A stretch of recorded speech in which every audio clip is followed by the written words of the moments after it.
A longbow story. One day, a Bunniah, or banker, was walking along a country road when he overtook a farmer going in the same direction. Now, the Bunniah was very grasping, like most of his class, and was lamenting that he had no chance of taking money that day. But at the sight of a man in front, he brightened up wonderfully. "This is a piece of luck," he said to himself. "Let me see if this farmer is not good for something."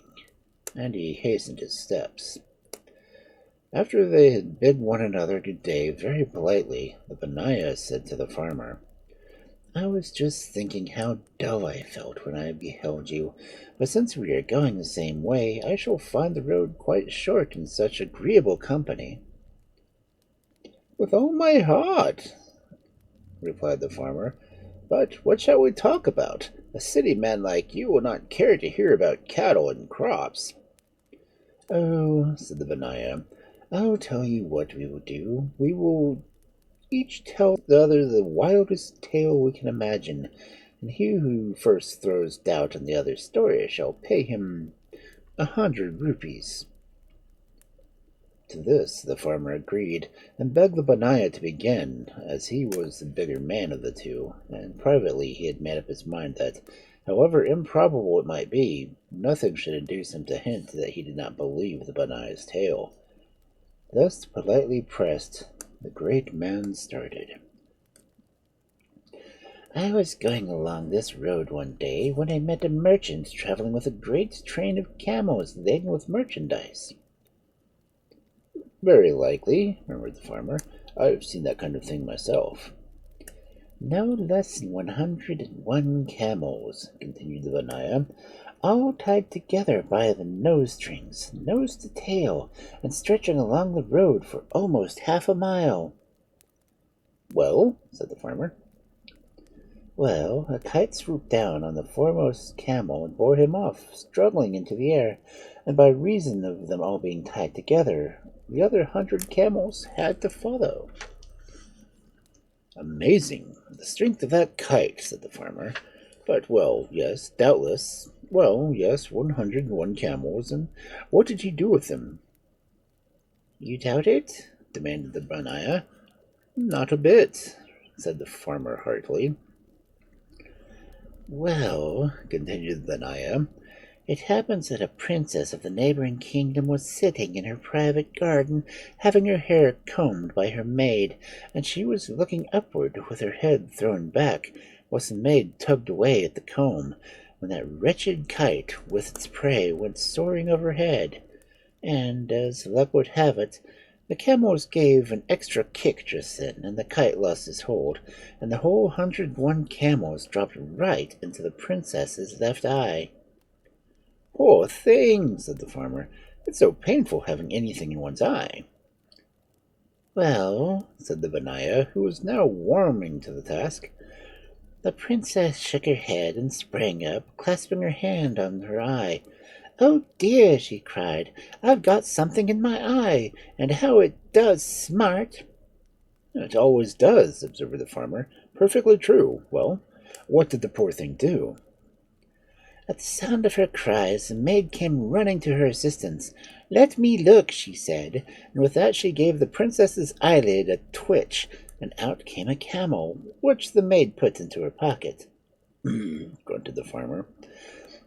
"And then she just twisted up the corner of her headcloth and flushed out 100 more of them out of the princess's eye, and popped them all into her pocket with the other." Here the Bunniah gasped as one who is out of breath, but the farmer looked at him slowly. "Well," he said. "I can't think of anything more now," replied the Bunniah. "Besides, that is the end. What do you say to it?" "Oh, wonderful," replied the farmer, "and no doubt perfectly true." "Well, it is your turn," said the Bunniah. "I am so anxious to hear your story. I am sure it will be very entertaining." "Yes, I think it will," answered the farmer, and he began. "My father was a very prosperous man, 5 cows had he, and 3 yoke of oxen, and half a dozen buffaloes, and goats in abundance. But of all his possessions, the thing he loved most was a mare. A well-bred mare she was, too. Oh, and very fine mare. Yes, yes, interrupted the Bunniah. Get on. I'm getting on, said the farmer. Don't hurry me. Well, one day, as ill luck would have it, he rode that mare to market with a torn saddle, which galled her so. When they got home, she had a sore on her back as big as the palm of your hand. Yes, said the Bunniah impatiently. What's next? It was June, said the farmer, and you know how in June the air is full of dust storms with rain at times.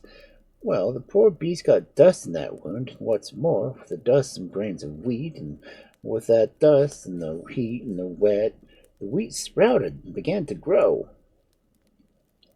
Wheat does that when it gets a fair chance, said the Bunniah. Yes, and the next thing we knew, that there was a crop of wheat on the horse's back as big as anything you ever saw in a 100-acre field, and we had to hire 20 men to reap it. One generally has to hire extra hands for reaping, said the Bunniah. We got 400 mods of wheat off that mare's back, continued the farmer. A good crop, murmured the Bunniah. And your father, said the farmer, a poor wretch with hardly enough to keep body and soul together, the Bunniah snorted but was silent, came to my father, and he said, putting his hands together as humble as he could be. The Bunniah here flashed a furious glance at his companion, but bit his lips and held his peace. I haven't tasted food for a week. Oh, great master, let me have a load of 16 mods of wheat from your store, and I will repay you. Certainly, neighbor, answered my father. Take what you need and repay it when you can. Well, demanded the Bunniah with fury in his eye. Well, he took what wheat away with him, replied the farmer, but he never repaid it, and it's a debt to this day. Sometimes I wonder whether I shall not go to law about it. When the Bunniah began running his thumb quickly up and down his fingers of his right hand, and his lips moved with a quick calculation. What's the matter? Asked the farmer.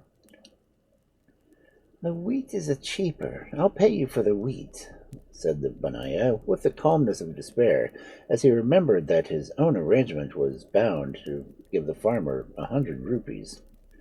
And to this day they say in those parts, when a man owes a debt, give me the money, or if not that, give me at least the wheat.